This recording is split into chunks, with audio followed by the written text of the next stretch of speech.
All right, Jeff Zimmerman here. I am honored to have the legendary Jackie Kallen, uh, legendary for her role as a female boxing manager. James Lights Out Toney, Rocco McCart. She's got some current guys she's working with as well. There's so much to get into, Jackie, but the biggest news coming out, the headline is you're going into the International Boxing Hall of Fame this June. Talk about that and how excited you are. Woohoo! I'm very excited. When I got the call, I wanted to say, what took you so long? But I thought, maybe that sounds a little arrogant or rude or whatever. But I was so excited just to be finally included, and being the first female boxing manager was a great honor because nobody could say they were the first because I'm the first. And it's sort of the pinnacle of my career to know that I was recognized by the men in the sport. And I don't know if there's any women that vote. I really don't even know who's on the voting committee, but it's a great honor and it's a legacy, so I'll be up there with the Mike Tysons and the Muhammad Alis and James Toney and Tommy Hearns. And, it's a wonderful thing. I'm very, very excited. Yeah, Jackie, and you're going in with a great class. You got the late great Diego Corrales is going in, Michael Moore, Ricky Hatton, Ivan Calderon, which I think he may be long overdue in some regards. These little guys don't sometimes get a lot of love. How excited are you to go in with this class? It's wonderful. I love Diego. And, I've known Michael Moore since he was an amateur because he was part of the Kronk boxing team when I was there doing publicity. So we've worked together back in the 80s. And Nick Charles, who I used to, absolutely adore. And I'm just so excited. No matter who I was in with, I'd be happy. But this is a great class, like you said. So I'm just going to be so proud standing up there with them and getting the recognition along with those guys. Well, we were talking before we got started, and my last comment to you in our interview a couple of years ago was about soon to be in the Hall of Fame. So now we're talking again, and you're almost there. A few more months. Yep. But listen, I told you I wasn't going to ask you the same questions on this interview, but I feel like your story needs to be told multiple times. And so you were in the music scene. You were a writer, you were a journalist, you hung around some, small names like Elvis and Frank Sinatra. You didn't just jump into the boxing business, but just talk about you were in the show business. You were in show business, and just talk about starting there and then jumping into this, small gym called Kronk in Detroit and kind of getting hooked up with a guy named Tommy Hearns, Emmanuel Stewart. Well, actually, you're right. I started out as a celebrity journalist, an entertainment journalist. Barbara Walters was my, role model. That's who I wanted to be like.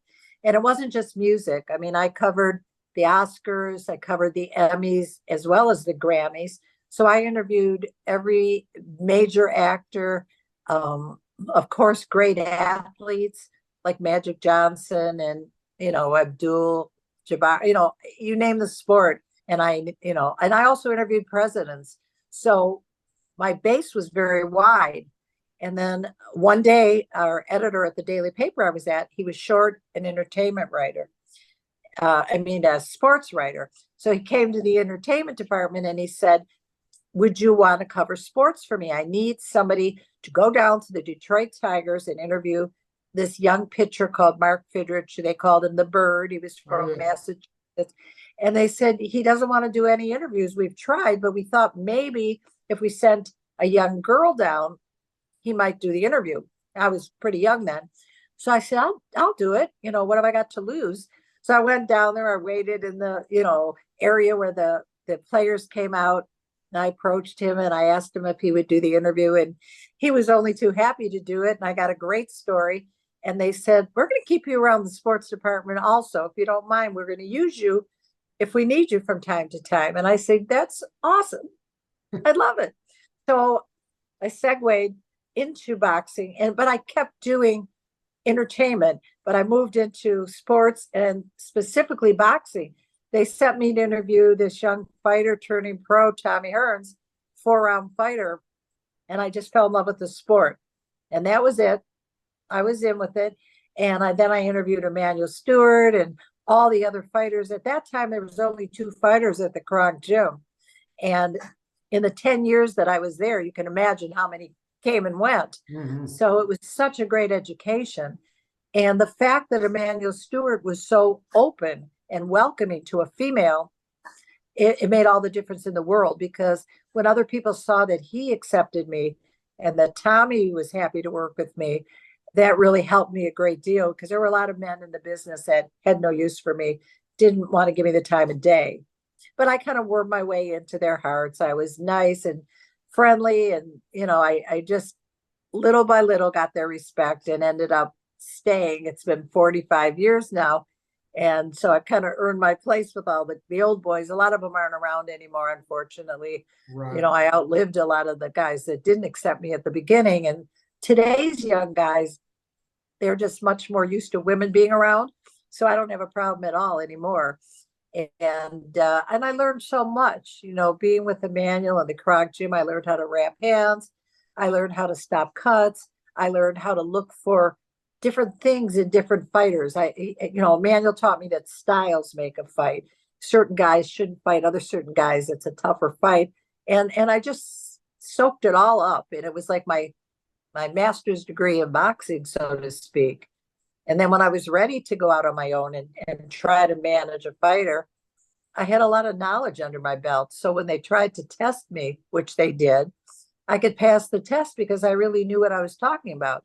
But it took a lot of years and a lot of patience to really secure my spot in an all male sport.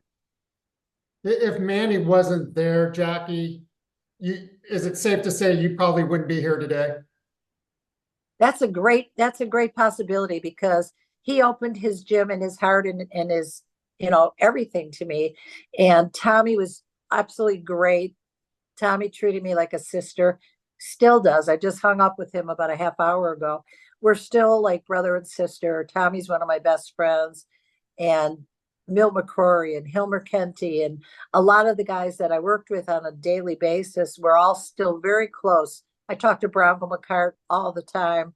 And a lot of the fighters that I managed when I went off on my own, guys like Tarek Salmasi and, besides Bronco McCart, just Scotty Buck and, I could go on, Damian Fuller and all the guys that I worked with. We all stay in touch. Bernard Harris, they're all part of my life. So we all stay in touch. I just participated in a reunion podcast this past weekend with 7 of the guys that were on the Contender with me, with Stallone and Sugar Ray Leonard. That's back 20 years ago almost. And it was so great to see those guys again, some of whom I stay in touch with, some of whom I hadn't seen in 15, 20 years. And I just never burn a bridge. I just Yeah. keep all the lines of communication open with everybody. And I think it's important in any business, any occupation that you're in, any industry, to just don't shut a door. Keep your relations clean and good so that you can go back at any time and work with the same people again.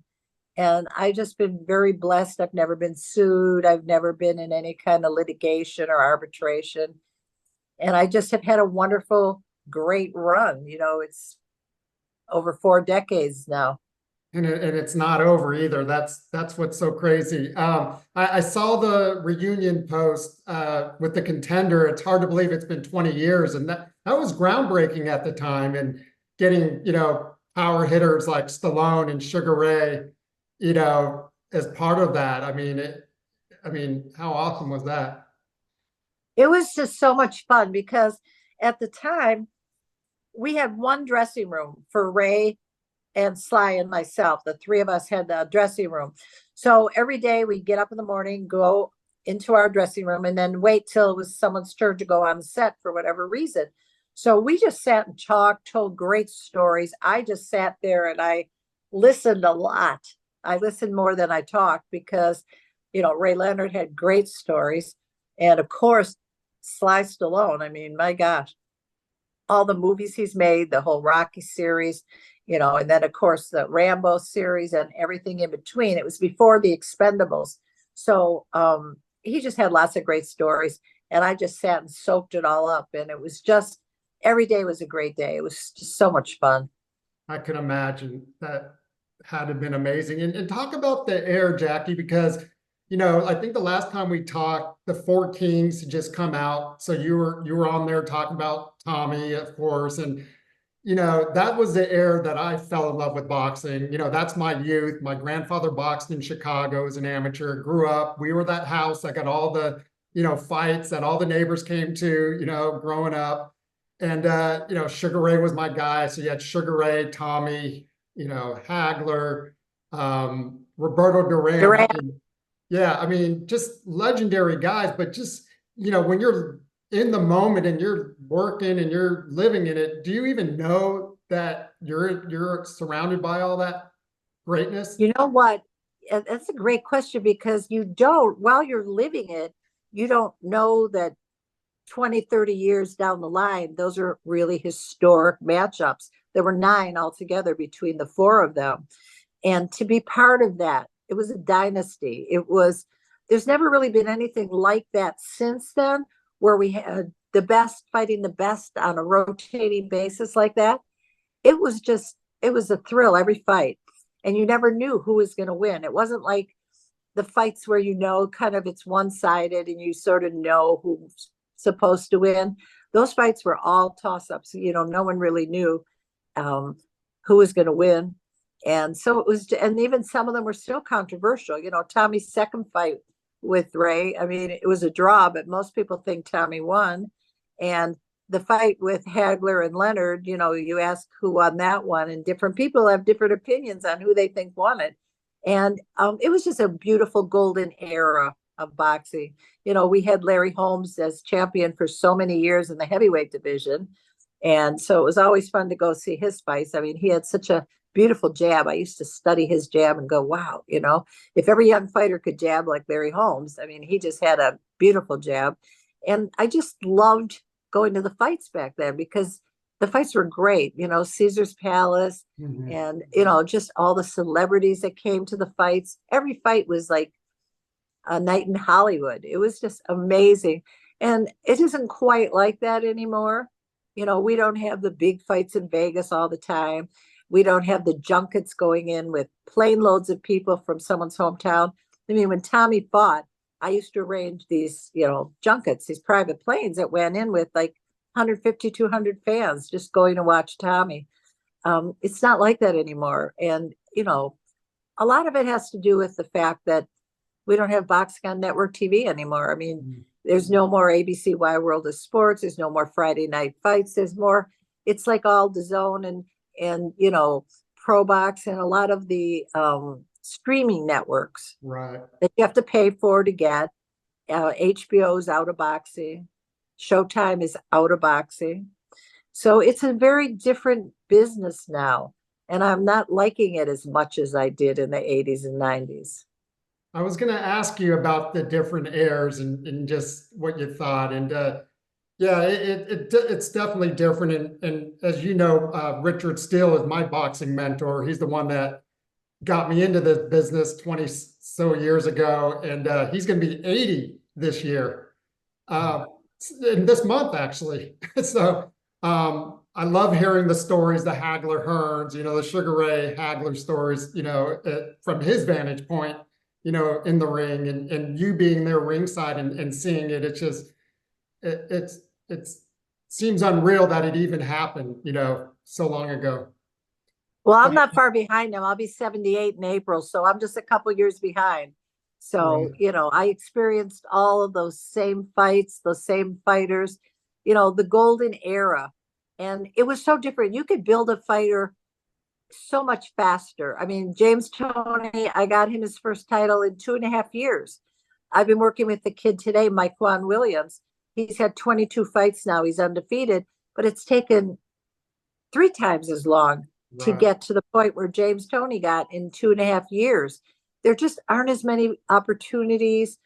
there aren't as many, like I said, TV dates where you can build your fighter and they get to be seen. You know, it's hard to get that national recognition for a fighter. It's everything's different now. I miss the old days. And when we talk about it like this, I really miss it because you're bringing back so many great memories. Yeah, yeah, same here.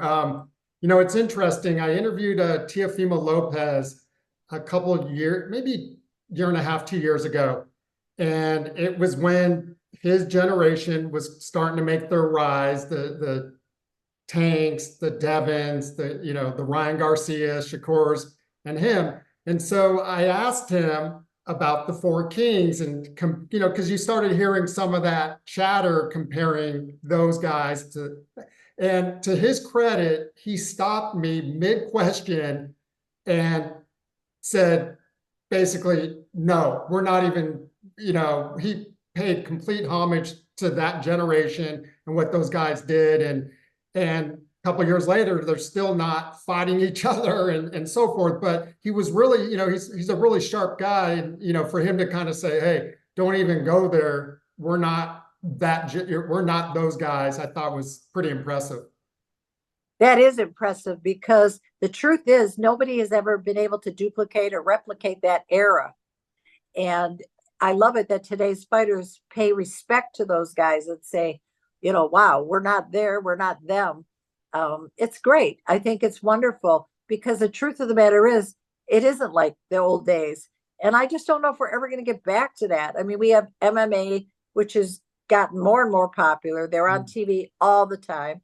And now with TKO, the company that was formed between UFC and WWE, those two getting together are two colossal companies.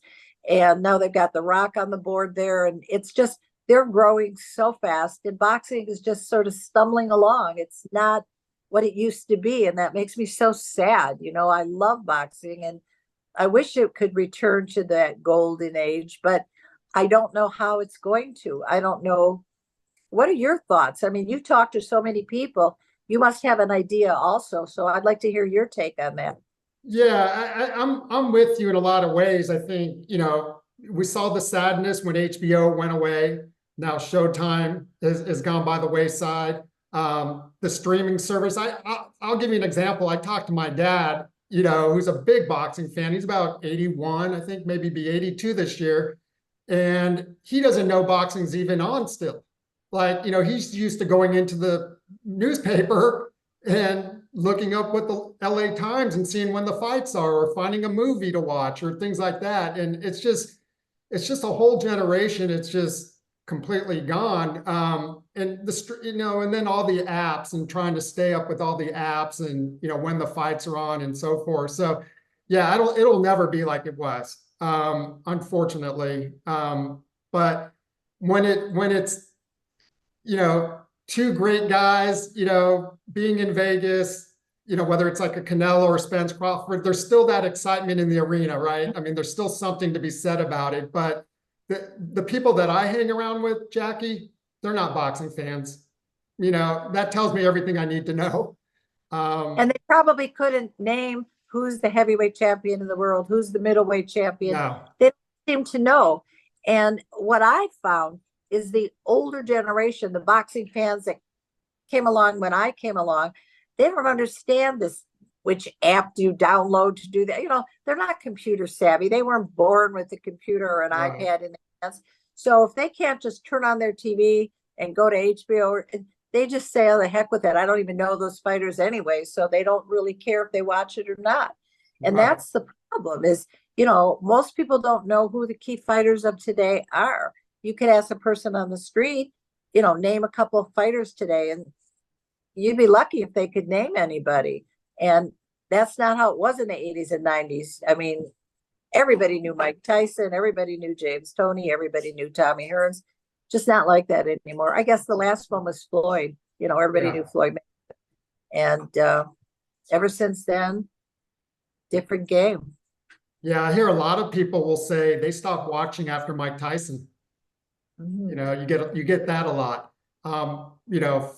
Floyd changed the game in a lot of good ways, and then I think this generation it may have done some damage, because of everyone protecting the record and trying to be like Floyd and the Money Mayweather and all that. And, you've been around Floyd, I've been around Floyd, and no one was as dedicated as him and what he did. I remember being at his press conference in Dallas when he fought De La Hoya. 99.99% of the people, it was outside of American Airlines on the plaza, which they probably never do today, were there for Oscar. Like my wife, all his, she's Nicaraguan, her sisters, all, Hispanics lining up, 2 miles deep. Nobody knew who Floyd was at that time. And then him winning, which I still think it was, it was a split decision, right? But that changed the game. That night changed the game. I'll tell you what else changed the game is the Jake Pauls, the Logan Pauls, the, sort of the internet celebrity kind of people that came into the sport without a big amateur background, but with a huge social media following and are making huge paydays when the hardworking fighters that have been working at it forever are not getting the same paydays. That's kind of been a difference, I think, in boxing. And I love to see that the girls, the Amandas and the Katies, the girls like Clarissa Shields, they're getting good paydays now, which is great because they didn't for a long time. So I'm happy to see that. But everything changes and evolves, but not everything changes and evolves for the better. So I'm just hoping that boxing comes back to its old glory. I think it's going to take more exposure. It's going to take a superstar like a Mike Tyson or somebody that's going to catch the imagination of the whole public. Is it the Paul brothers? I don't know. What do you think about them being involved? You know what? I get asked about them a lot from friends outside of the business. And I always say this, I never knock the hustle because, Right. Jake Paul, he's hired Shane Mosley, he's hired, BJ Flores in the past, he's hired legitimate, people, Coach Wade, training and stuff. So I feel like he's putting in the time, and I think the biggest impact is what you just mentioned, is what he's done for women's boxing.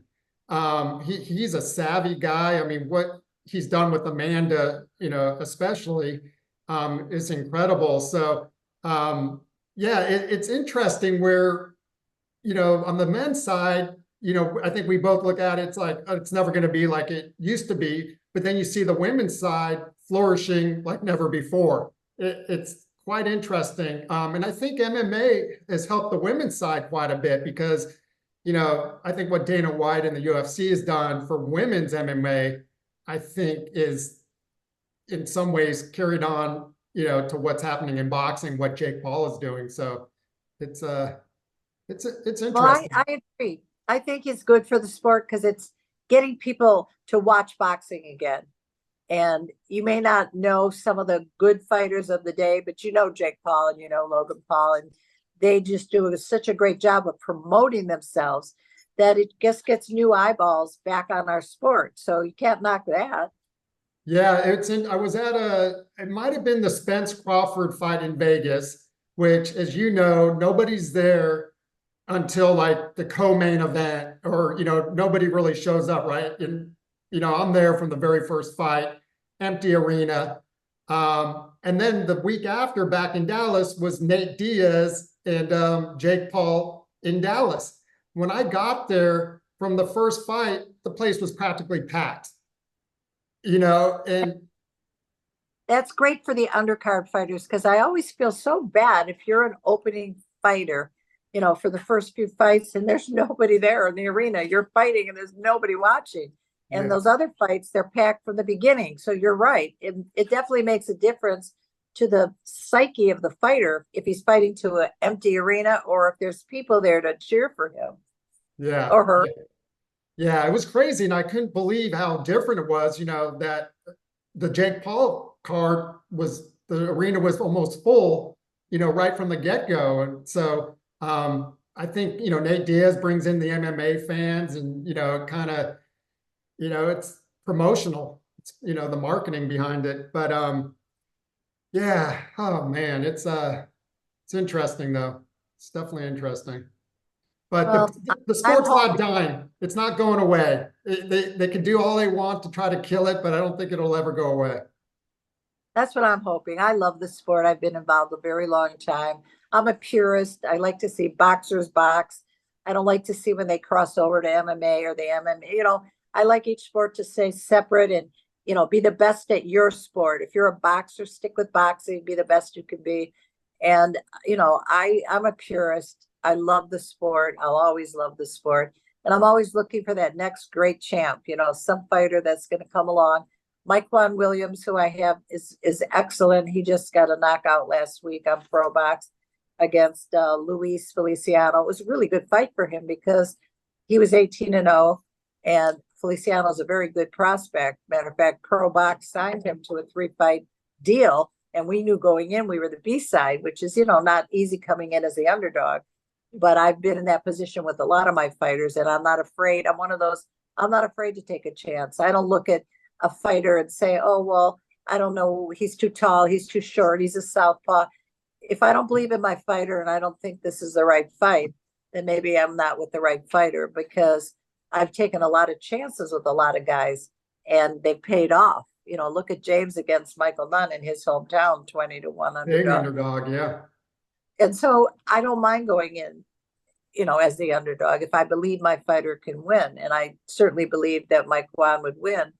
And, you have to have enough smarts and intelligence in the sport to be able to look at a matchup and sort of kind of get a good guesstimate of whether your guy has a good chance or not. You have to study who else the other guys fought, when's the last time he fought, how often does he fight, are most of his fights knockouts or decisions, are they split decisions, unanimous?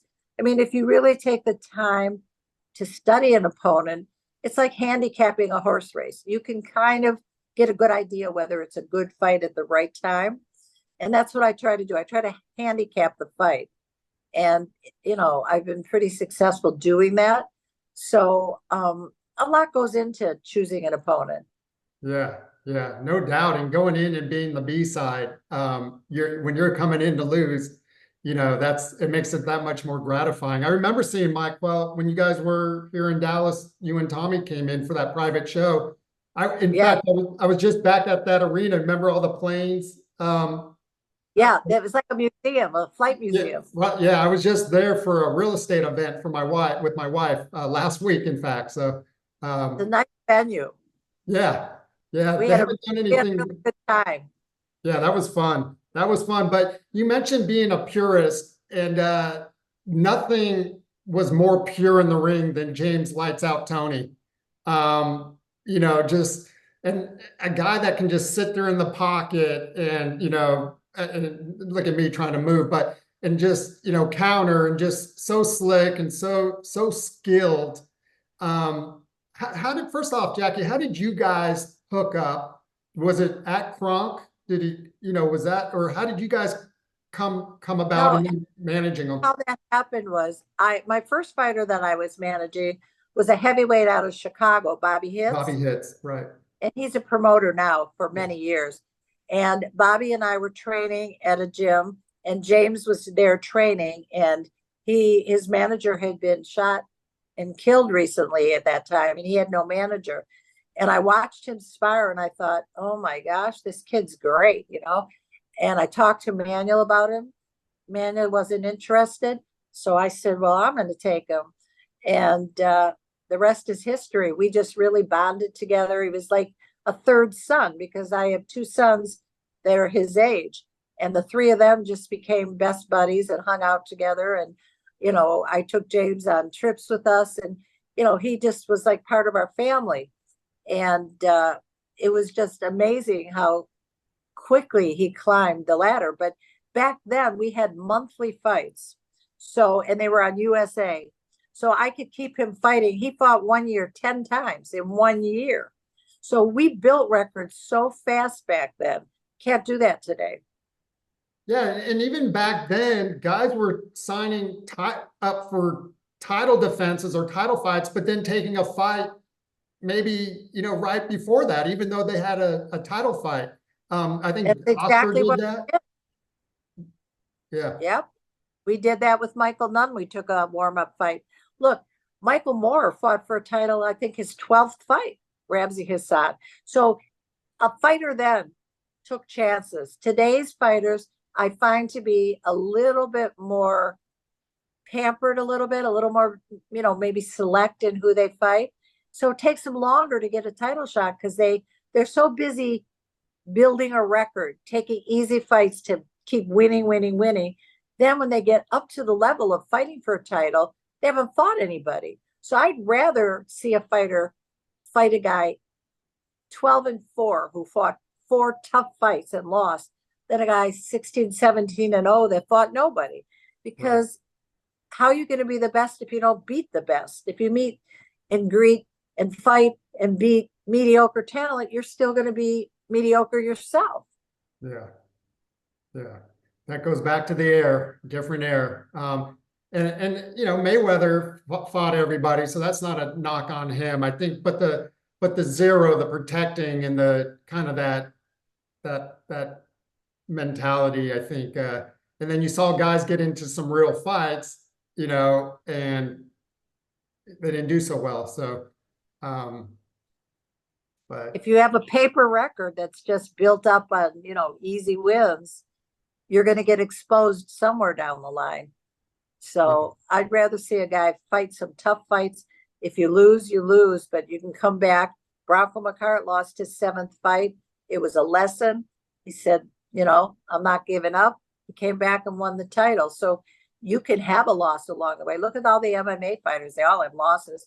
It's in boxing where they say someone's must go. And it's like, you got to protect that 0.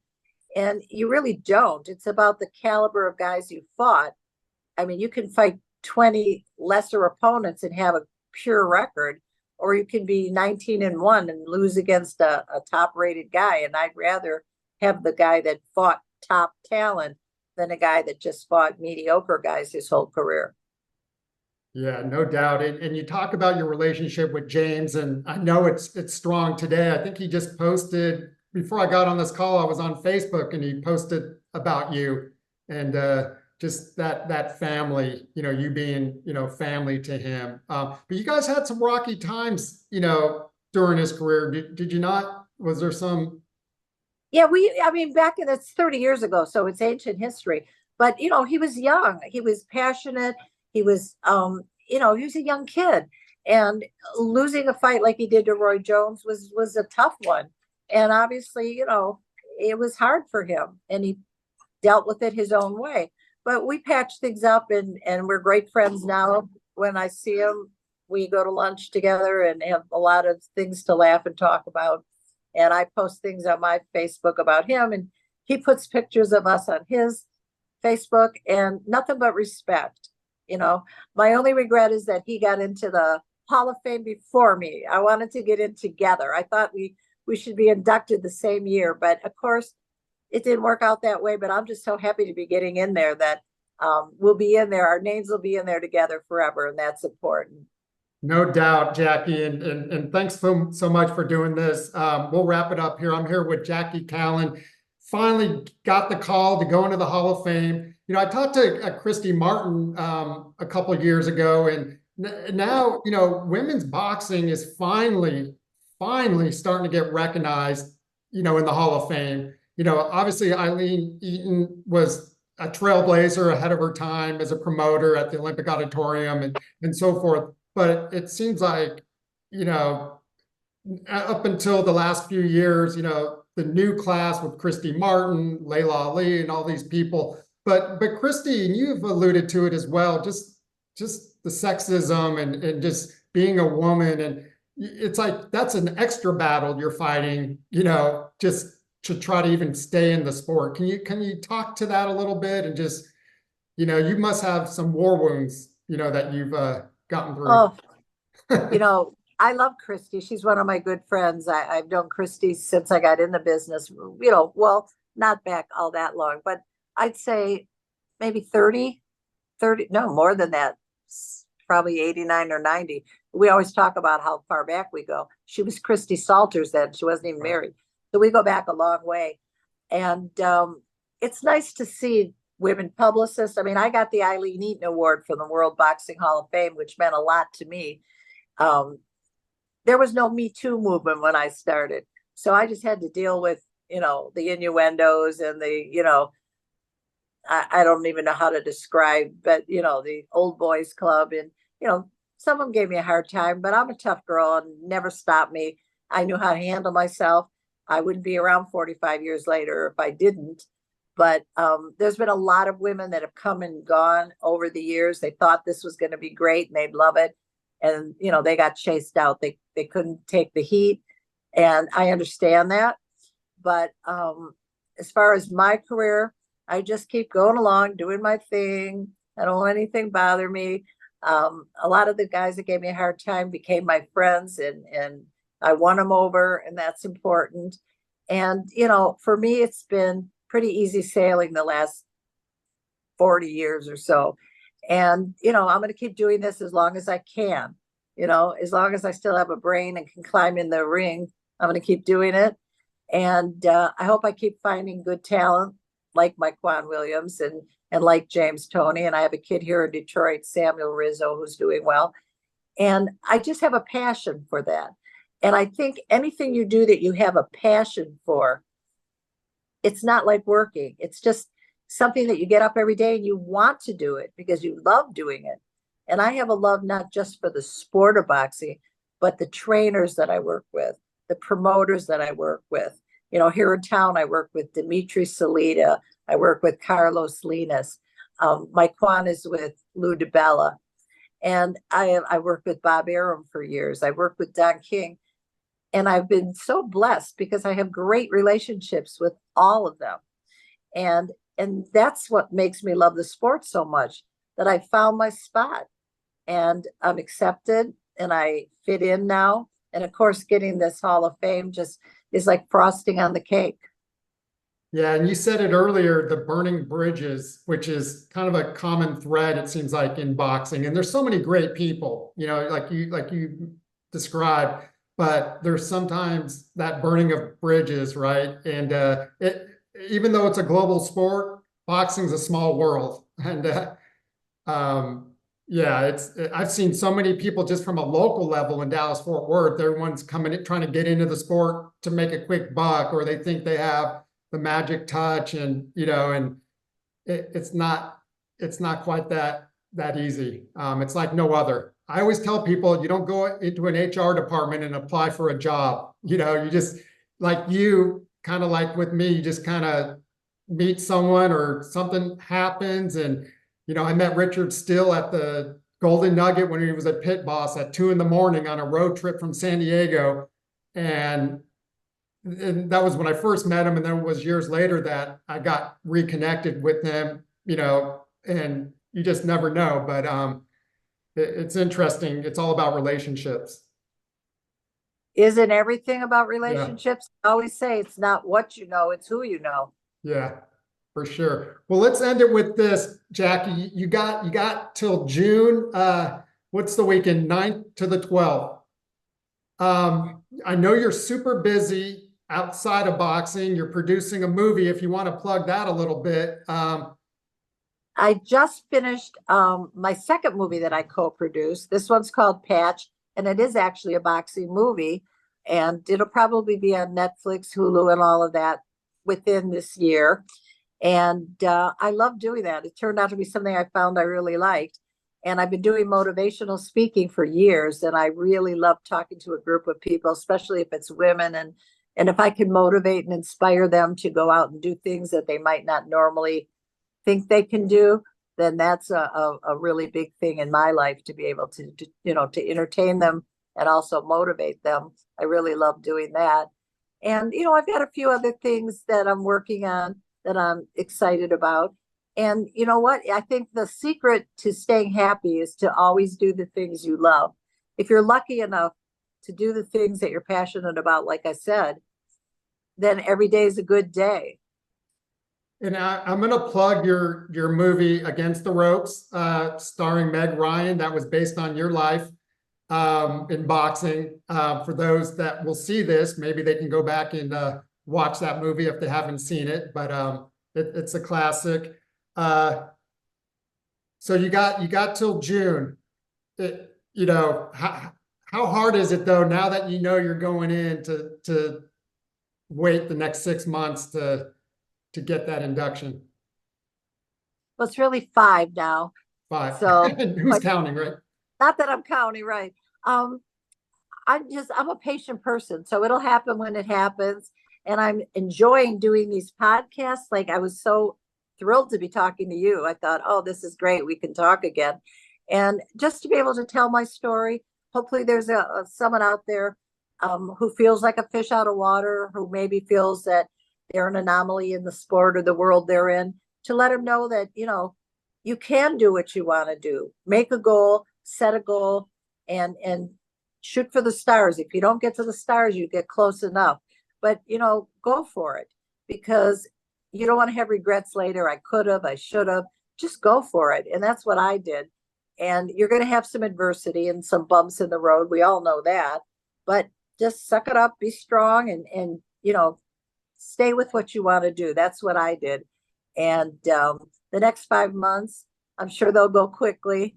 And I picture right now, I'm thinking about, what am I going to say? That's my next thing, is we all have to give a speech. Right. So I'll be thinking about what mine's going to be and who am I going to thank. There's so many. And it's just going to be a wonderful time to have my friends and family there with me. And hopefully there's always a fight the night before. Right. And hopefully my Kwan will fight on that card. So that'll make the weekend extra special. And you know what? I'm just thrilled about it. And I'm going to use the next 5 months to work on a speech. I don't think you'll have any problems with that, Jackie, but it's great to see you here. It's great to talk to you again. I had all these, questions. We covered so much stuff. I can just talk to you. I don't even need questions really, because you're just so easy to talk to about the sport we both love. And like I said last time, my hope was the next time would be you're going into the Hall of Fame. Well, you're going into the Hall of Fame, class of 2024. It's a great class. It's kind of eclectic in a way. A lot of different guys, maybe overlooked guys too, to some degree. Even, it took a while for James Toney for whatever reason, but these guys that are going in, I mean, you don't hear them every day, and it's nice to see them get recognized like yourself. And you're a trailblazer. You're one of the greats in boxing, men or women. So I'm glad you're getting your just due. Thank you, Jeff. I always love talking to you. As soon as I knew we were going to do this, it was like, well, when would you like to do it? I said tomorrow, because I enjoy talking to you. Your questions are always right on, and talk about easy to talk to. You make it great. So thank you so much. And are you going to be at the Hall of Fame? As we've been talking, I would love to be there. I've only been there once when Richard got in 2014. This would be the 10-year anniversary. I have to talk to my wife because our anniversary is on June 9th. But we'll see. I might have to come back out for it. Oh, I'd love to see you there. That would be awesome. But thank you so much for another fascinating interview, another wonderful time spent talking about our favorite subject, boxing. And it was a real pleasure. Jackie, thanks so much. And we're going to do this. If not right before, we'll do it soon after. And if I don't see you there live. Thank you, Jeff. Thanks.